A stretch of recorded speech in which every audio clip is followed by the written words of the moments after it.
Welcome everyone. Welcome back to another episode of the Fighter and the Analyst. I'm your host GK The Fight Analyst, and this here is my man, the Joker himself, Peter Petties. What's up, bro? How's it going? I am chilling, living life. Can't complain. Locked in the house like most, but been getting out to run a little bit, little task, and live life. Enjoying the downtime, honestly. Yeah, I'm with you on that. I mean, like, I'm happy we're healthy. Everybody. I can't say everybody, but a lot of people are doing well. But then, granted, there's a lot of mass chaos that's going on right now in the world. I'm grateful that me and my family are healthy, and we're taking things day by day. I'm happy that you're good over there on your end, and your family's good to go. What have you been like getting yourself into during this downtime? I mean, you got a lot of. It's like you have so much time on your hands. It's crazy. We Yeah, don't know really what to do. What have you been up yeah. to? I know for me, I honestly feel like I gotten a little bit busier, only because well, nobody from my job really watches, but I work at Oracle as a project manager, and I recently got my mortgage license. So this is giving me more time to focus on mortgage stuff because all of my Oracle projects have postponed. So it's like, though I'm on the clock full time, I'm still putting in that time for my mortgage stuff. So honestly, it's been a little bit of a blessing because right now I just closed the loan. I have two more that just closed yesterday, and then I have about 10 more in the pipeline. So if you know the mortgage game, a lot of it's just whatever is in your pipeline. And if you can get a constant stream, the financial freedom is there. So right now, this quarantine is giving me time to really invest in myself. So my hopes is if everything goes good, by the time quarantine's over, maybe May, June, be making some really good income, which will allow me to leave Oracle and put a little bit of less financial stress on fights and everything. So That's great to hear, bro. I mean, like on my end, still working. Unfortunately, I've been in and out of the office. I'm now finally going to be full time at home. I ain't trying that's to good. leave this house while this shit's going down. I've been leaving since it started. Like, unfortunately, my job is an essential job. I'm lucky, still have a job, still got a paycheck coming in, but I don't want to be exposed to the outside world while I have a family here at home. Don't want to get them Mhm. exposed to any of this, nonsense that's going around. But gotta take what they can give me, and I'm cool. I got a job, so I'm very grateful. But fortunately, a lot of people are losing their jobs, and it's just it's crazy time to be, where we are right now. Yeah. It's just nuts. And then like in our world of fighting, nothing's going on. I mean, I've never seen, the fight game or any sports for that matter just completely get canceled. You talk about NBA might get canceled for the rest of the season. We might not have a champion. NHL same way. MLB might not even start. So this is absolutely nuts. They're losing a shit ton of money. We're losing a shit ton of money. Uh, so this is just crazy. But I don't know what the hell Dana has planned, but he's got what 14 days. He's got 2 full weeks to get this shit down and on the road. This is Yeah. crazy. I mean, we have reports that Khabib is not gonna fight, but then he comes back and says, "Oh, but if they give me a location and a plane, I'll be there." So we really don't know where this UFC 249 is really going to happen or what's going to happen. Uh, how do you see this playing out? Do you see this happening? Do you see the main event going on right now? How do you see this going down? Honestly, I personally think it's not going to happen. I mean, at the end of the day, I think right now more of it with Khabib being in Russia, I think there's more pushes and pulls than this thing really going. I mean, at the end of the day, it's a pandemic that the world is in, and no matter how many strings he's trying to pull, I think for him to have an actual fight card, it's going to be almost impossible. I mean, if he pulls it off, kudos, but at this point, you got to think everybody's in different states. Every state has a different mandate. It just comes down to the point where I don't think they're at the capacity to pull it off and make it smooth at this point. You know, you already have the weight cutting issues in MMA. So you even go further than the card going on. How are the fighters going to cut weight? I know for me, I need a bath. We usually use saunas. You know, there's not going to be any gym access. So you're telling them they're going to run outside. Where are you going to have the fight card? It has to be somewhere hot for them to be able to do.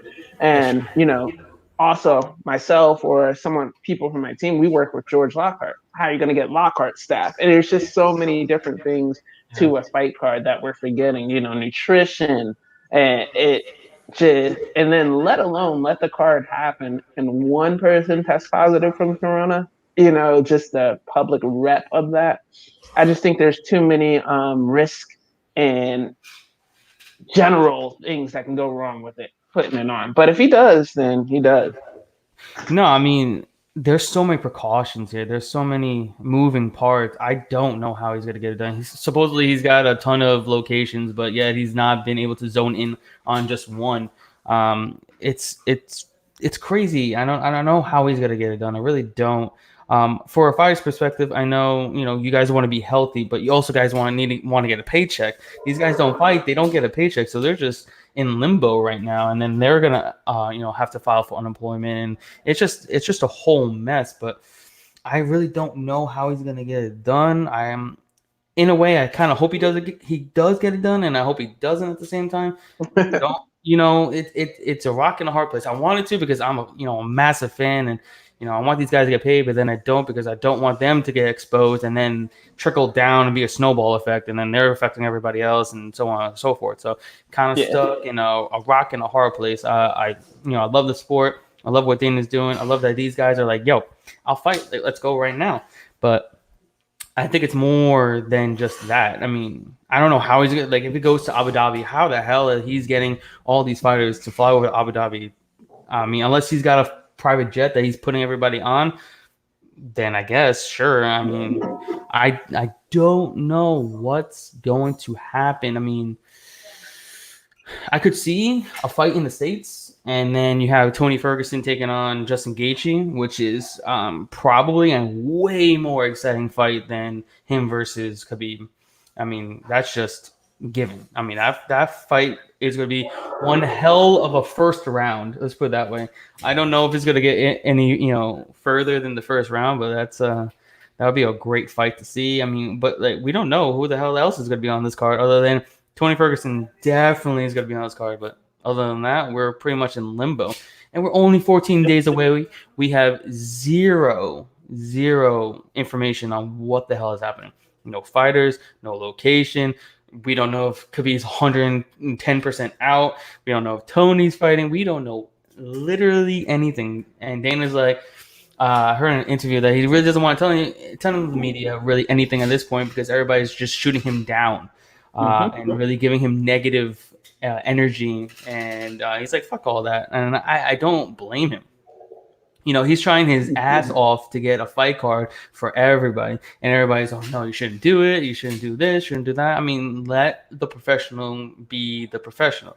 If he doesn't think this could be done, in a healthy manner where nobody gets hurt, nobody gets exposed to this, he would do it. But, if there's a possibility, he's not going to do it. I mean, he has people working around the clock to help out with this, and I don't see how anybody could really give him some shit for trying to do something that nobody else is doing. NBA not doing anything other than the 2K tournament that I just bet on last night, which is the You're a crazy man. You're a crazy man. I'm dying for sports that I'm betting on NBA players playing as themselves in a video game. Mind you, I hit two out of the three. Trae Young beat the dog shit out of Harrison Barnes. DeAndre Ayton beat up Zach LaVine. I mean, and then of course Hassan Whiteside just shit the bed. He got blown out by 30. It is what it is. But it's just a crazy time we're in. You got people betting on cricket. You got people betting on horses that will never bet on horses. There's a massive uptick in poker right now. Us gamblers right now are just going fucking crazy. We're really we're crazy. We're stir crazy right now. We need to make some money somehow, especially the people that are unemployed that really live by professional gambling. I feel for them. If they're doing day by day gambling, I don't know what they're up to right now. Um, but it's just crazy fucking time we're in right now. I'm just hope everybody's just staying inside and safe. Unlike down here in Miami, everybody's out and about. They're working out more that this shit's going on than they did when this shit was not going on. Yeah, Like, that's what I started seeing, and then it's funny because like even when I go out to runs, I've been going on runs. I'm like, I swear I've never seen this many people jogging. I'm like, what the hell? bro, it's crazy because I know once this shit dies down, you're not gonna see those same people outside, and you're gonna be like, Mm-hmm. oh, they're probably at the gym. You go to the gym, yeah, they're not there either. They're just Yep. bored out of their minds. They're like, yeah, maybe let's get healthy and let's go start for a run. Come on, stay your ass inside. Oh shit, stay your ass inside, and just wait this shit out. That's all we can really do at this point in time. But yeah, this is a lot of crazy stuff going on. I don't know if I'm almost positive you saw the news on John Jones's arrest during this time. Yep. Bro, it's fucking crazy. He'll tell you, "Oh, stay your ass inside," and he's the first one getting arrested outside. Yeah. What, No. like, yeah, how do you what do you think about this? Another arrest for John Jones? How do you see this really playing into his legacy and moving forward? I mean, legacy wise, it's no question he's one of the best, if not the best ever. But at the end of the day, you just gotta eventually just realize it's John Jones. I mean, he fooled us all with his Christian act in the beginning, but Yep. now he's starting to unravel. And I think at some point you gotta look at it as, I don't want to say he has a problem, but if you make one time is a mistake. 2 times, 3 times, 4 times, it's a habit. And at some point, especially when we're supposed to be on lockdown and staying home, at some point you just got to realize the guy may need help, and he is his own biggest problem.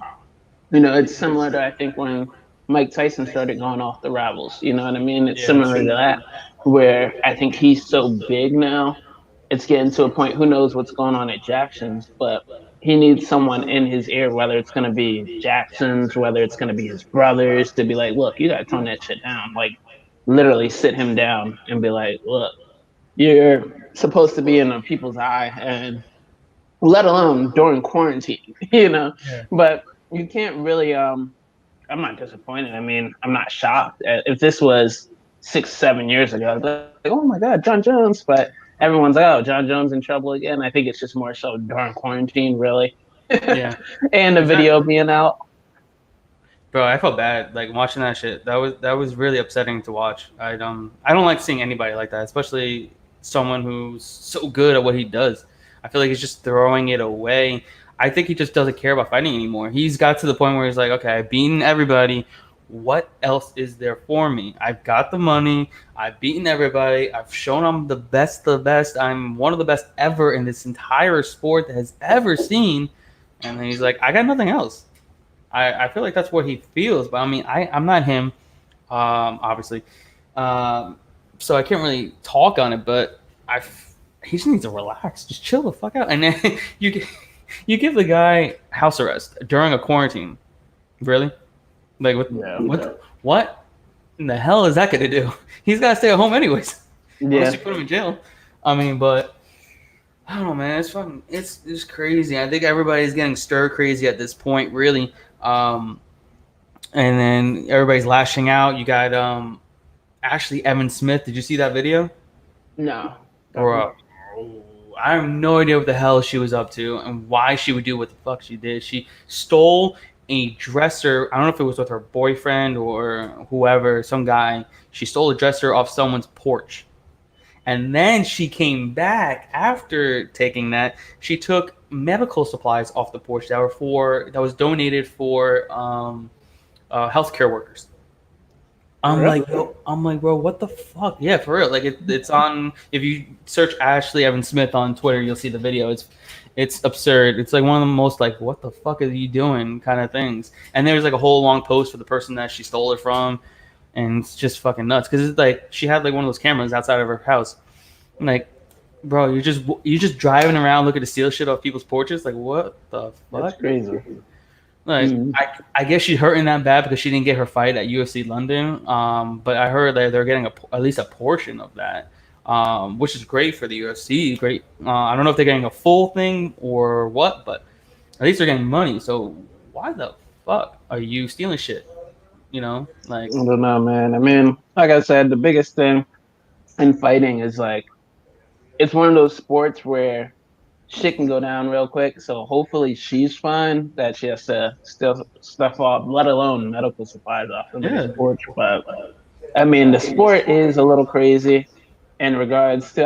I had the same chat with someone. I can't remember who it was, but at the end of the day, I think the scary thing for MMA, yes, as a fan, you want the fights to happen, but you got to think if they're not fighting, they're not getting paid. Whereas the NBA, you have guys who worked out contracts that they're getting paid now. They were paid through the season. They're millionaires. And MMA, you're lucky if you touch 100,000. yeah, that's true. And I think as we get older, and I think a lot of fans need to realize there's so many expenses that go into a training camp that sometimes you come out in a negative if you go through a whole training camp and you don't get paid at all, or you can win and still come out in a negative. Like when you pay your nutritionist and you pay everybody, you pay your sparring partners or everything. You never know how much finance wise, like people like MMA fighters are really going in a hole. So. I mean, that's what I'm saying. Like, I'm stuck in a rock in a hard place because I want these fighters to get paid, but they ain't getting paid. There's no fights. But if there's fights, there's a possibility they get contracted by this virus, which then results in other people getting contracted, and it's a whole mess. And it's too much. It's just crazy. The times we live in is it's just crazy, and we don't really know how long this is going to be. I know it's going to be longer than the April 30th, deadline that they're saying. It's definitely going to be longer than that. Yeah. I'm saying at least June, July, at I the think June, earliest. July. Yeah, earliest at the earliest, very very early. I'm talking like, it probably could be extended till August, even if that, because like we're talking, we're not doing anything to combat this. You're No, not. No, like Italy was on lockdown. And we're talking about lockdown. Like the government put that shit on lockdown, not the states. We're talking about the government put this shit on lockdown, and then they're finally getting out of it May 1st. When was their lockdown? Like it should. I think it started like 3 weeks prior to ours, at least. When we started states are locking it down. Um, Yeah, Don't mind my kids and my dog just going crazy. it's all good. But yeah, I mean, I think they started at least 3 weeks or so prior to us, and they're finally starting to get better. But like we're talking, they were not allowed out. You would get arrested if you were allowed out. That's the type of shit that we should be going through right now in order to get better. Yeah, we're not even close to that. No, we're not, and Trump doesn't want to. So this shit's gonna be prolonged for a long ass time. If this shit doesn't happen, if we don't do what everybody else is doing, we're never gonna get better. And then we're just gonna keep putting it off, keep putting it off, and then finally we're at a point where like no one has money, companies don't have money, and then the stimulus check we're not getting anytime soon either, supposedly. So I don't know. We're in a shitty situation. I got people over in Italy, and they're saying, yeah, we're gonna be coming out of this really soon. Everybody's just been home for about a month and a half. No one's allowed the hell out of their house other than going to the supermarket. But like here, I go to the supermarket here. It's crazy, bro. Like we're talking, there's no restrictions whatsoever. Oh no. Bro, no restrictions, no gloves, people not wearing masks, nothing's going on. They're not wiping down their stations, nothing is going on. I'm like, yo, this is nuts. Yeah, no, everything's gonna. I just met my guy. He's actually the owner of the company, and he's stocked up. Yeah, I think he has a house of like 4 to 6. But his Costco basket was so full, and he had on like the full Fallout mask. I was like, what the hell are you doing? But he was prepared. Yeah, That's how it should be, though. That's how everybody should be. I think a lot of people aren't taking this seriously. They're thinking, oh, it's just the flu, or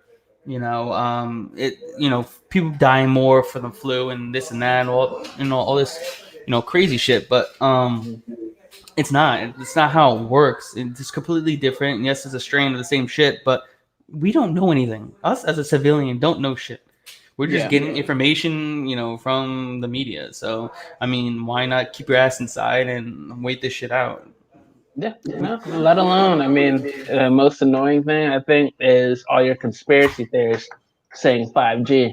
I And I'm know, like, dude. I'm That's like, so annoying, bro. That's so annoying. I don't know anything about 5G, but like, you don't know about 5G. None of these people know about 5G. They're just reading shit, exactly, you know. exactly.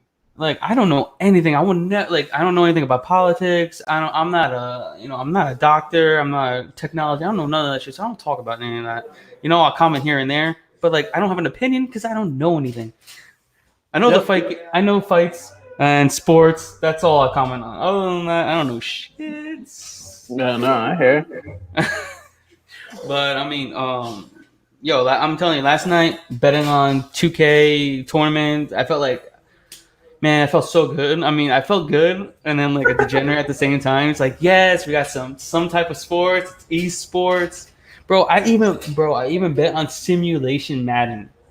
Oh gosh. Simulation Madden. We're talking about computer versus computer simulation, and then I'm like, yeah, what the fuck am I doing? I lost, of course, because there's no way I was winning that shit. It's funny because I was gonna make one of those bets. I think it was Trey Young versus Harrison Barnes. And the way I looked at it, I was like, well, Trey Young's younger, so that means he's probably more used to 2K. He's just getting in the league. Harrison Barnes been in the league for a while, and he probably shouldn't be playing 2K that much. Trey Young realistically just came out of college, so his skills should be Yeah, pretty good. And I think you said he blew him out. yeah, he won by like I think 40. Bro, Yeah, I don't so know how you score 101 points in a 2K game on 6 minutes. I don't know how that's even possible. It doesn't really happen. He literally just went up. He's like, I'm just gonna score as many points as possible. He outscored him by 40 points. I believe it. I mean, I this is when I realized that gaming's going a little too far. I used to play 2K like 16 all the time. So I hopped on like 2K 18, 19 with my boy probably like about 6 months, 7 months ago. And he's over here creating all these defensive schemes. I'm like, what the fuck? Like, just pass the ball and shoot it. Like, he has me trapped in the corner. It wasn't even fun no more. You Like, know, no, I mean, I'm the same way because like I used to play Madden kind of professionally. mhm. So I would go travel the country and play. So I'm that guy. I'm running plays. I'm running motions. I'm running blitz schemes that I'm like sacking you within like a couple seconds. So yeah, I'm that kind of guy. So I know how it is. Esports has like blown up, bro. It's gone to a point where like Madden went from I'm playing in these small tournaments now to these guys are playing for hundreds of thousands of dollars. Yeah. You know, unfortunately, I have a family now, and I can't play as much as I used to. We're talking. I was playing 12 hours a day type of thing. So I mean, Woo. Mm-mm. I would spend all night playing and getting ready for tournaments and stuff like that. But now I can't do that too much. Got a kid, got a job. You know how Sure. those things go. Mhm. But crazy times. I mean, at least we have esports. I mean, people can be making money doing that. I mean, but fuck for the rest of us, we ain't got shit going on. Yeah. Nothing, No.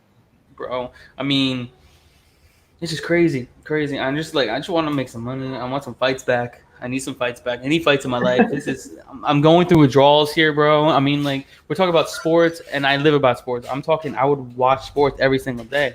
I haven't watched ESPN since the last sporting event, UFC, the last UFC, and I will watch ESPN religiously every single morning. But Yeah. No. I wonder. there's nothing to talk about. So why the hell am I gonna watch it? And it's crazy being able to not be able to bet on sports. Like I'm getting to the point where I'm only watching sports movies, whether they're good or bad. I'm talking like I watched the movie Goon on Netflix. I don't know if you watched it. It was with it's with Stifler from American Pie.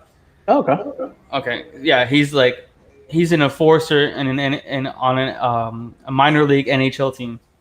That's it. Like, bro, it was not good. I mean, it was not great. It was not bad, but it was not good. And I'm like, I need sports so much that I'm watching this bullshit. And then I'm watching Little Giants yesterday. Classic Oh movie, by the God. way. Oh But God.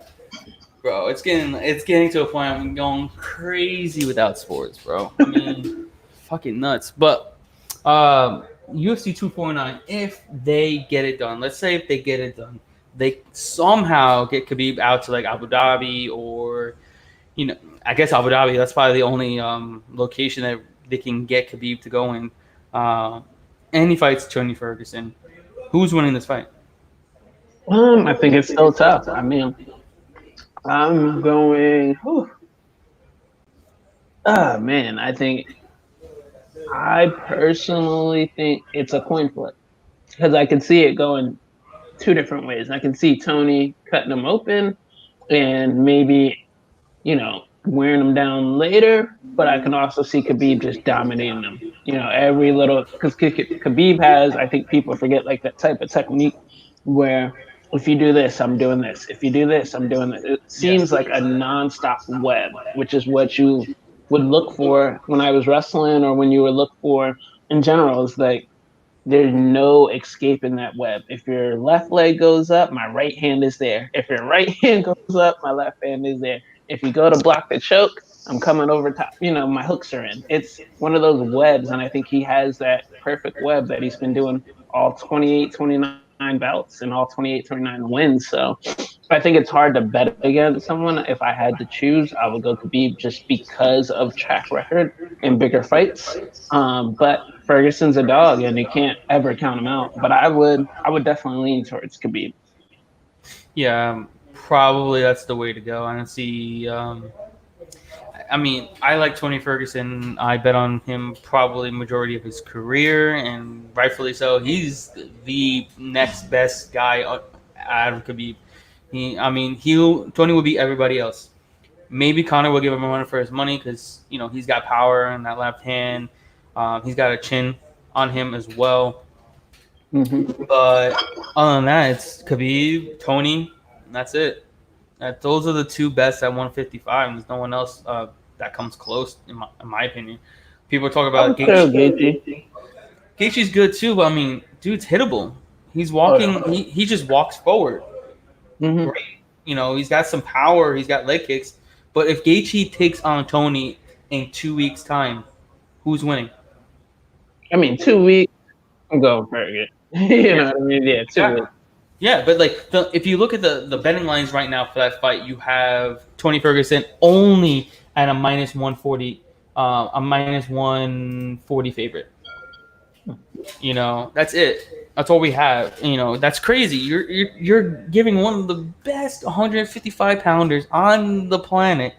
You're giving him a close to even money against a guy. Yeah, he's great. He's probably the third best, fourth best in the division, but on 2 weeks' notice. You're talking about Tony's been in the camp 4 months before this. He's getting ready for this fight. He's been knowing he's been getting ready for this fight. And then you have a guy that's hittable, crazy hittable, and he only works off of his durability, and he needs that cardio in order for him to really to win fights. And he's not gonna have that cardio in 2 weeks. I don't care. He's not gonna have that cardio up to speed in a 2 weeks time. And you're giving him even money. I would absolutely load the fuck up on Tony Ferguson. Like, you're a max bet. Whatever your max bet is, throw it on Tony over Gaethje. I don't see how. I know, Tony Ferguson has been dropped times in his career, but has he been finished? No. Mm-mm. Exactly. You could be dropped, but okay. Let's get up. Let's do it again. That type of shit. I mean, he's finished majority of his opponents. I think the last two guys got finished due to stoppages. One by the doctor, one by the corner. Cerrone couldn't see out of his eye anymore. Petties broke his hand. So that kind of shit. I mean, but Yeah. I really, man, I'm dying to see that Khabib fight. This is the fifth time that's been canceled, bro. Called it early. Bro, it's crazy. You're like, you get this shit. You're like, oh, it's almost gonna happen, and then this happens. Oh, it's about to happen, and this happens. It's like how is this even possible? Yeah, People no, saying people saying like, oh, this virus happened because because those two were matched up together. Obviously, that's fucked up to say, but I mean, conspiracies, but yeah. bro, this is nuts. I just need some fights back. I need some fights back. I need some normalcy going on. I'm going crazy over here. But where else? Where else? Did you see that video on? I'm pretty sure you're probably not on Twitter, but that video on Mike Perry knocking out some civilian. Yes, I did see that. I did. Bro, I don't know how it took so long for a video like that to come out since he's been signed to the UFC. I'm like, this is like years in the making. I mean, since like you would think like the first second he gets to knock somebody out in the street, he would, but it took years. And, yeah, bro, that shit was crazy, man. I mean, he's just one of those guys. He reminds me of one of the little Jersey Shore guys, or we call them Dundalk guys in Maryland, or out in Florida. I can imagine just one of those guys who crazy. Hate to say white boy. That's literally all it is. You know what I mean? It's like, you never really know what's going on in his head. Might think he's coked up a little bit. I don't know.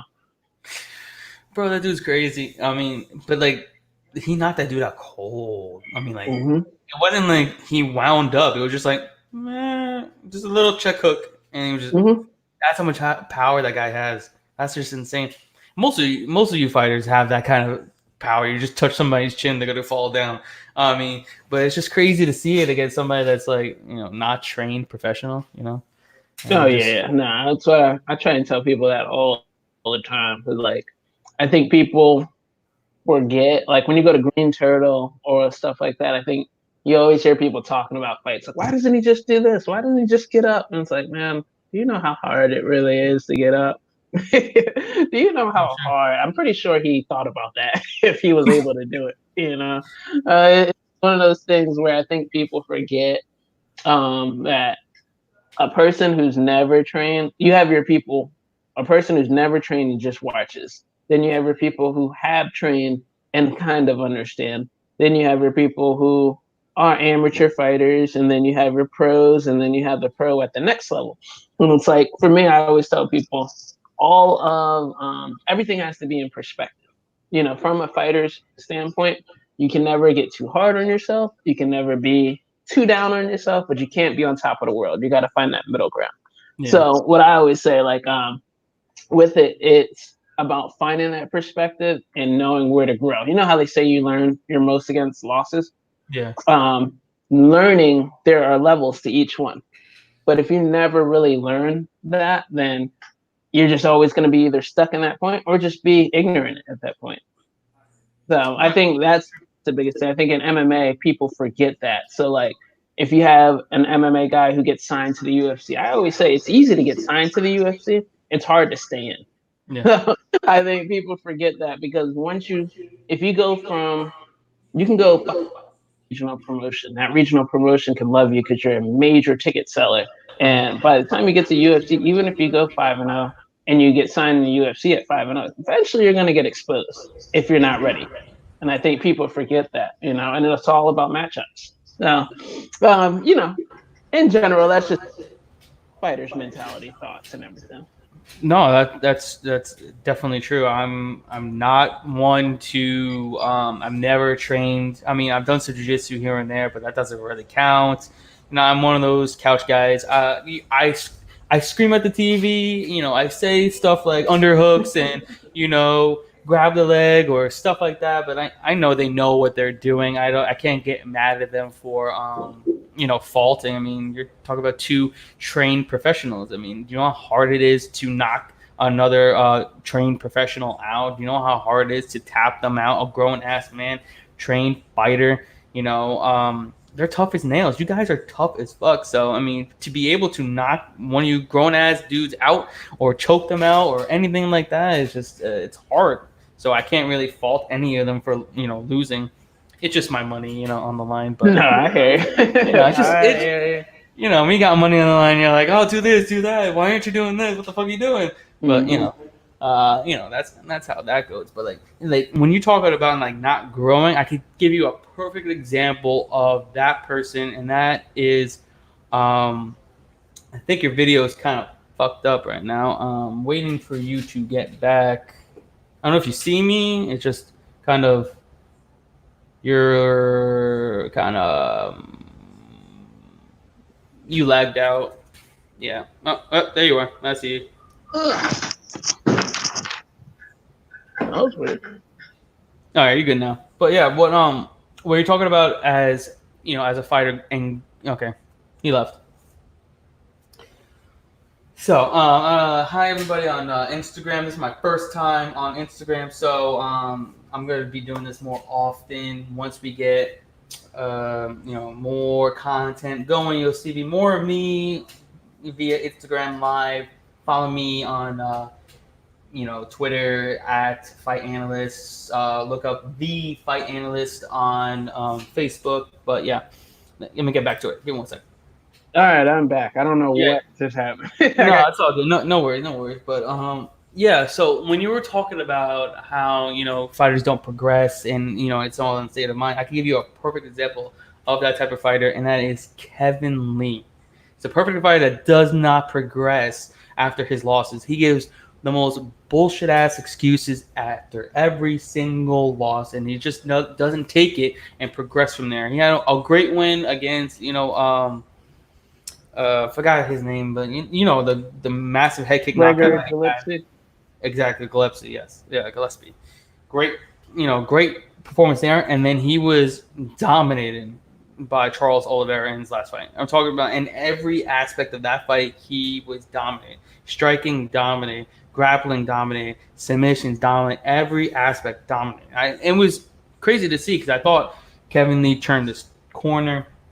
I thought his striking look was great against Gillespie. I don't know what happened. Charles Oliveira was just walking his ass down, and he looked phenomenal. And he's gonna be great to watch at 155. Let me tell you, Oliveira, woo, that boy can fight. He's great now. Like he's somebody that turned the corner. But if you go back to Kevin Lee, he doesn't progress in his mind. He gives every excuse under the sun. It's crazy. And I guess as a fighter, you could probably protest to this. Like, you have to progress. If not, you're just gonna stay stagnant, and then you're gonna be like, "Oh, I should have won because of this," and you're never gonna get to that next level. And I've always thought Kevin Lee had everything minus cardio. He's got wrestling. He's got power. He's got striking. He's got everything. He just doesn't have cardio for a 5-round fight. At least at 155 and 170, he doesn't have the cardio. Maybe if there's a 165, he could do it. But yeah, I feel like he has the intangibles there. It's just he's not getting to that next level because he himself is holding himself back. But that's kind of that's one person I could think of mine when it comes to that. But yeah, I mean, fight game is on another level. You guys are crazy to do what you guys do. So I salute you. Thank you for putting on such amazing fights. Where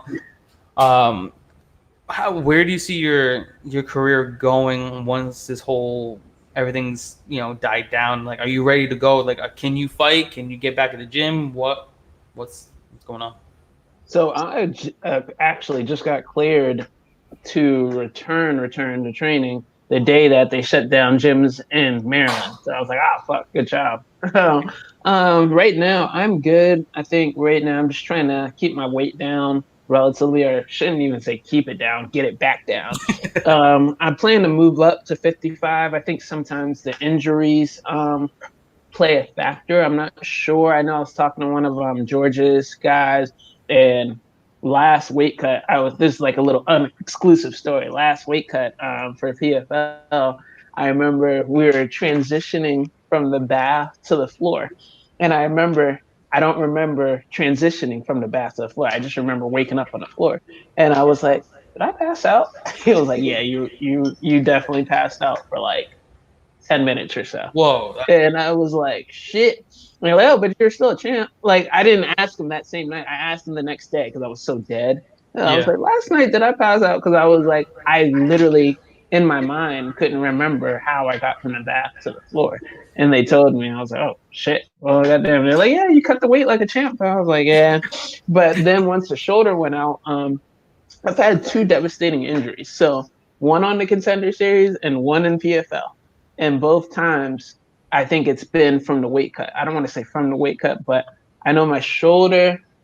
I feel like if you have a camp and you get no injuries, and then in the middle of a fight there's an injury, you got to look at the common denominator.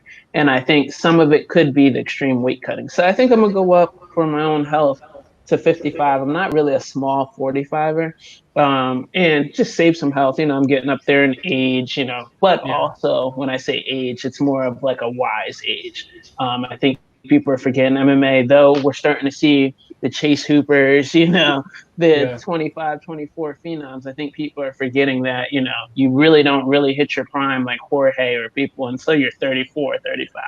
Yeah. And Sure. I always tell people, at least I have the experience of being on a contender. I have the experience of fighting someone like Andre Harrison, who's 30 fights in and was holding me on, holding Who me for dear who you life. should have beaten, to be honest with you, if you really Oh if you yeah, get no. I mean, I'm you not really. you did great there in that fight. Like I Yeah. I mean, I think a lot of people, one thing I always tell people is my mindset is probably my biggest asset. So I can walk away from any fight and tell you exactly what I did wrong, exactly what I did right, and where I need to fix. So, like, after the Andre fight, I was like, you know what, that motherfucker was strong. And when I say strong, it's more so in my head. I always thought, like, man, ain't nobody gonna be able to hold me down. And when he was on me, I was like, damn, I really can't move. Like, literally, though he didn't move either, I was like, all right, I'm about to flex and bust out. And then I couldn't. I was like, oh, damn. So, just in my head, I have to really work on when I'm back in the gym, at least, and when all this is cleared up. Work on getting back to my feet, work on a ground game to be more submission oriented from my yes. back as opposed to submission defensive. So that, and then just enjoy the process. I think a lot of people like, for what people don't understand, it's what I was telling you earlier in the podcast is you go as an MMA fighter, I hate to say, you go pretty broke. Like broke. My whole contender fight, when I lost on there, I was like, there's no way I'm losing to Julio Arce because we were supposed to fight on the local scene. And he denied it. So when I finally got him on the contender in front of Dana, I was like, yes. So, I put everything in that training camp. When I lost, I had $0 in my account. Like, Yeah. this is literally, I came home to nothing, like zero, like an A. So it was like a big nightmare. I think people definitely forget that this is a sport. You never hear this in basketball. If LeBron loses, he gets no money. Yeah, He's right. No, going to it's be true. very good to have his paycheck. So, I'm in a great place right now, which is why I said, like, I've luckily put in all these eggs to have financial freedom. I'm doing a lot of jobs that don't require time, don't require me to be there from 9 to 5. Like, the cool thing about both my jobs, though I'm getting salary and different commissions and everything, when I go to train, I just put my computer on the side and I train for 3 4 hours. And then I log back in between practice.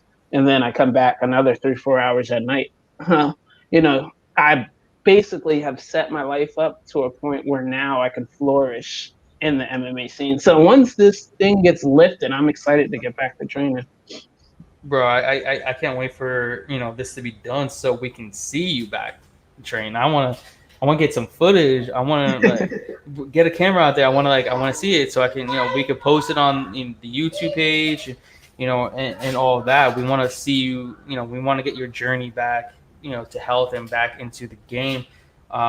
This is crazy. I mean, it's great to see like get a perspective from like an actual fighter because you know, you see a lot of podcasts and that, and it's just a bunch of me guys that don't fight, that Mhm. really don't know much of the fight game. I mean, we see it from an outsider's perspective, but to get somebody that's been in there with some of the best, you talk about Andre Harrison, and stuff like that, Julio Arce, people, someone like on the next level. It's great to see. Where your mindset is, going in, coming out, and moving forward from there it's just crazy. I mean, like when I've seen you on PFL, you're like, fuck, you could have won both fights. Both fights you could have won. you're fighting one fight in one arm, and you had the fight in one, which is the craziest fucking thing ever. Like I will remember that to the day I die. That you're winning a fight, you almost knock out a dude with one arm. You're literally just not even moving this arm, and you almost knocked them out. I'm like, come on, I'm gonna just throw that other arm. I'm like, yeah, I know it's all fucked up because I didn't see you throw it the rest of the foot that entire round.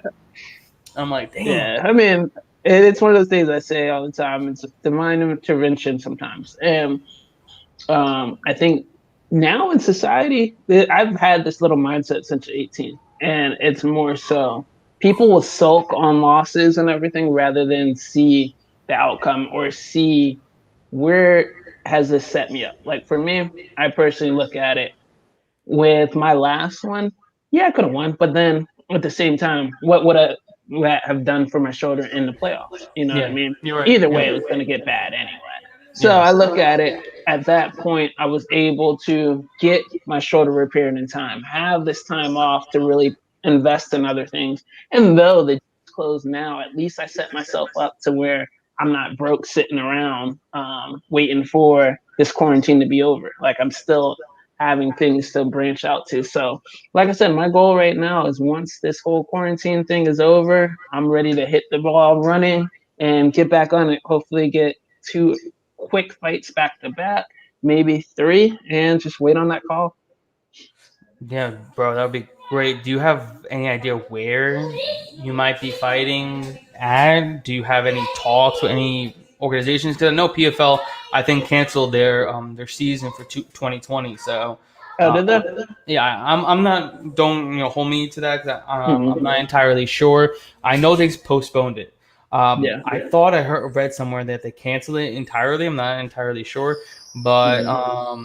if they did, do you know where you possibly could talk to get a shot on their scene or No, right now, I think one of those things where I did the PFL, and honestly, it wasn't the feel that I was wanting. So, like for me, where I'm at is the $1 million prize is a great incentive. I mean, in the contract, you get a nice little increase, but at the end of the day, it just doesn't have the UFC feel. So yeah. for me, going into I'll be 30 this year in December.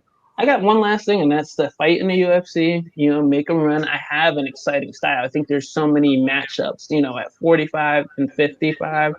I think 55 in the PFL would have been good, but 45 in PFL was wrestler based, and it's Yeah. one of those things where, though I come from a wrestling background, as I always tell people, there's levels to this shit, And one thing I found out was that wrestling level was a little bit higher than I expected. Give me a we might have had a different story because we might have gotten stood up a few times, but I think in the UFC, there's still a number of fights that are exciting. I have there's one guy who signed he was on the Contender Series I think last year who I beat on a regional scene on a week's notice. What the hell is his name? He just lost the he fought in Boston and he lost to Joe Lozon. I can't remember his name off the top of my head right now. Fuck, Uh, I don't remember. I don't remember. I would have to look him up. Let me look that up. Yeah, but he's in the UFC. He's fighting at 55. I have Julio Arce, who I was winning that before my ankle went out. So there's just a number, I think, of stylistic matchups that I can go in, Bro, make a quick buck. if we're talking like in the UFC, there's so many bad fighters. If we're being honest, there's a ton Yeah, of bad fighters that just got their shot. Jonathan Pierce was that dude that just got like yeah, there you go. obliterated. Yep. If you click them, you'll see Peter Petties right there, unanimous decision, Oh, 2018 or you beat him too. 2017. Yeah, see, Yeah. that's what I'm trying to say. Like, you have people like Jonathan Pierce of the UFC that you're like, what the fuck are they doing in the UFC? And then they get their shot and then they fucking blow it. So it's like, there's a ton of good fighters on the regional scene, in the PFL stuff like that. Where the hell? Yep. 2017 Shogun fights. Yep. Yep. You guys had both the same record too. Mm-hmm. You know what I mean? Like, fighters like that, you're like, what the fuck? Why are they in the UFC? Why am I not there? I'm more excited than him, and which is true. You are more excited than him. You have more finishes than he does. I mean, he's I mean, only some nine of and it, four. it comes down to it. It's you gotta be at the right time in the right place, and you can't. If you get caught up in this whole journey, it's gonna eat you alive. So one of the best examples is one of my former teammates, good friend Angla. Angla Insane. I remember when people were telling Angla to retire because Yeah. he got like knocked out 2 times in a row in Ring of Combat. He was losing in the first round. And now you look at he's basically gonna have a movie made after him. You know, he's the 2-time ONE FC champ at middleweight and light heavyweight. But like I said, if you go back to 2016, 2017, I remember when he was losing, he was on a losing streak, 2 KOs in a row. Certain people were like, man, he needs to retire. But he believed in himself. He kept going. He's like, man, I'm gonna do this. He finally got his shot in Big Dash in ONE FC. He lost the first time, came back, beat him, and now I think he's on what 4 or 5 fight win streak in ONE FC. They're talking about they need to do a cross fight between him and Adesanya. I'm like, man, look at blown up. But it's good to see because I think people MMA is one of those sports where you're only as good as your last fight. If you Yeah. lost your last fight, you fucking suck. If you win your next fight, man, he could be champ. That's literally how short-term memory MMA in the sport is at this point. No, it's true, man. I mean, anything can happen. You're talking about you have someone like Jorge Masvidal that can knock somebody out in 3 seconds, and then the next Mm-hmm. fight he fights someone like Kamaru Usman and gets absolutely dominated for 25 minutes. You know, Mm-hmm. that's I how don't the think that's gonna happen though. But really you think Jorge is just gonna come in there and do what he's got to do? man, I've been a Jorge fan since I got into MMA. So it's like even watching him, I went one of my cards. I went down to the Virginia card when he lost to Alec Quinta by that little controversial decision. Yeah, And you know, he's just one of those guys where he's hitting his peak, but he's always been good. It's just yeah, he might just be on the wrong end of split decisions. And now I think people are forgetting how good Hort. Like he's a black belt in jiu-jitsu. His stand-up is legit. He comes from American Top Team that's filled with top wrestlers. Like the guy checks off every box. And I think for Kamaru, when you look at Kamaru, his striking is horrible. Honestly, I know people are saying he's going to knock him out. Who has horrible. who has Kamaru knocked out besides Well, I Kobe? mean, he just finished Kobe. Besides Kobe. You get But Sergio this Moraes is was a like nasty knockout, though. Sergio Moraes just I got know, finished I by know, it's James Sergio Moraes, Cross. and I mean, I get it. I mean, it's Sergio Moraes. He doesn't, that's Okay, not like I said, saying those are much. your two. Keep going, Yeah, give me I someone mean, else. I get it, but I mean, you're talking about he's not a striker. He's a wrestler. No, I know he's not, and So that's I what I'm mean, saying. And that's what I'm saying. If you check off the boxes, what I think we have this joke in the gym: if you get two wrestlers, you're gonna get the best, exciting striking fight ever. that's exactly But what we it's the got. same, You yeah, know, and it's the same with what was that other fight that just happened? Oh, Gilbert and Damian Maya, and then you oh, get Gilbert by knockout. You yeah, know, that was but beautiful. Yeah, yeah, I say Jorge is not one dimensional, and I think that's what people are forgetting. If he takes Jorge down, I think Jorge gets back to his feet. Or at the same time, I think he's going to come in there scared. Jorge's stand up is legit, he is. and he's a total package, and he's hitting his stride at the right time. So I just think it's a very dangerous fight for Kamaru. And like I said, unless he's just gonna wrestle him for 25 minutes, which he could. Don't get me wrong, he could, but I think Jorge has more weapons and way more ways he can win the fight. I, I mean, he does have more ways. I mean, Kamaru's not gonna, he's not gonna sub him. He's not gonna, he's not gonna get a knockout probably. He's not gonna get a TKO, and his path to victory is just control. Yeah, It's like a Tyron Woodley fight. That's how he's gonna have to fight up against the fence, take him down, just ground and pound, just hold him, position, position, position. which he could do. He did against arguably one of the greatest welterweights of all time, Tyron Woodley. I mean, he did that. I mean, he's Tyron Woodley is one of the greatest. No, One of, not the. We're talking about like top 5. He's definitely top 5. what I'm saying is that was a Tyron Woodley on a wrong night. He looked like he got his power sucked out by like Space Jam or something. He didn't want to fight that. No, it's true. It's true. He looked completely different. I mean, and you talk about a dude that has the power that can knock anybody out 170 pounds. Anybody, but he was just like, he was kind of gun shy. He just like, I don't know what it was. I really don't know. Maybe he'll get back on track against Leon Edwards. I don't see it either. Leon's another one too. Yeah, no, he's great. I mean, Yeah, Leon's he's great. legit. He's really, really good. I want to see Leon versus Jorge. I don't know why we're getting. I don't know why we're getting Jorge versus Usman right now. I mean, it's a business at the end of the day. It doesn't really. Yeah, I know. It does nothing for Jorge's stock to really go from Flying Knee Ben Askren to Nate Diaz and then Leon Scott.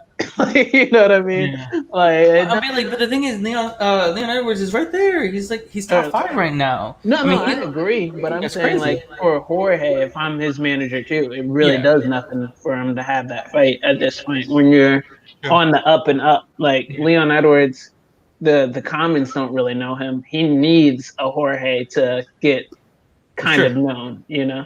Yeah, sure. No, I mean Jorge has his name. You know, he's come from backyard brawler to one of the greatest welterweights in the UFC. It's just you're not. And then Leon Edwards, I know he's done great. He's lost to Usman early in his career, and he's been on this roll, but he's not a big name. No one really any casual fan does not know who the hell Leon Edwards is. Everybody knows who Jorge Masvidal is. Mm-hmm. Whether you're a UFC fan or not, everybody knows who the hell he is. And that's why he's going to fight Usman. It's going to be a fantastic fight. Usman's going to be a massive favorite, which I think he already is. And I just don't see anyone at 170 pounds really giving him Usman the fight. He's massively stronger than anybody in that division. He's much better wrestler than anybody in that division other than Colby Covington. And you're talking about the only person that I see that gives him fits probably towards the end of next year is George Neal. You said Neal? No, Magdalene? Yeah. No. Jordan Neal. He's named George Neal, right? George Neal, right?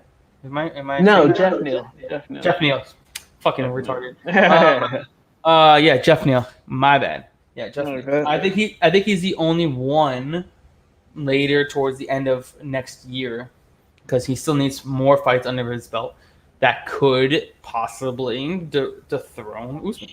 He's got massive power. Bro, he's got massive power. For 170 pounds, no one hits harder than him.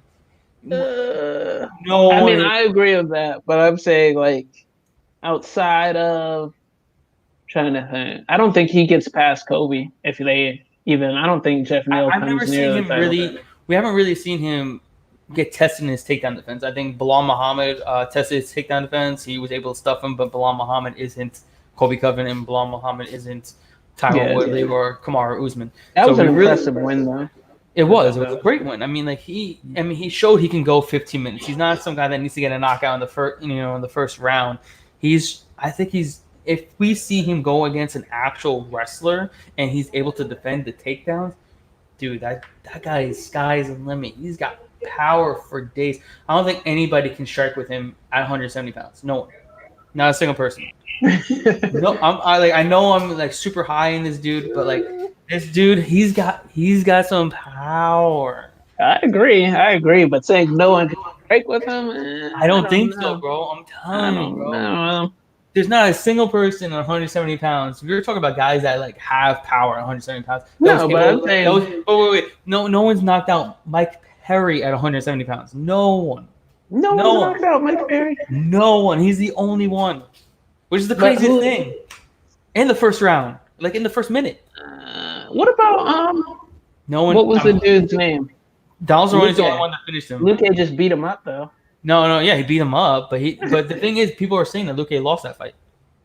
I thought Luke won. I had money on Luke, so I'm always gonna say Luke won. Don't get me wrong, but I mean, he technically outstruck him. Perry actually outstruck Luke. I mean, if you go by the numbers, and then Jeff Neal comes in. He's the only person that ever knocked out, I think, Perry in his career. And then Perry's not like this world beater. He's just got massive power. But Neal went in there toe to toe and knocked this dude out cold in the first round. I mean, that takes some skill to a dude that's got a big head and that can really take some damage. I mean, I don't know, man, and I think it's gonna be a lot. I think it's gonna take a lot for anybody to take out Usman. You're talking about Jorge doesn't have the best of takedown defense.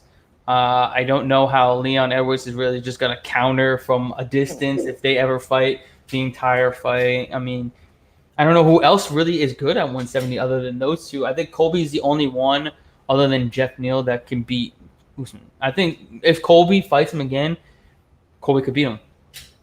I do think that. Colby's exceptional. I think he was winning up until that knockdown. And I 100% agree. Yeah, he's fantastic. Colby's a fantastic fighter. Don't even think about his persona that he's portraying. He's a great fighter. And I don't know. There's a lot of great fights coming up. You have hopefully Cejudo versus Aldo. I think that's a great fight. Marlon Moraes versus Peter Yan.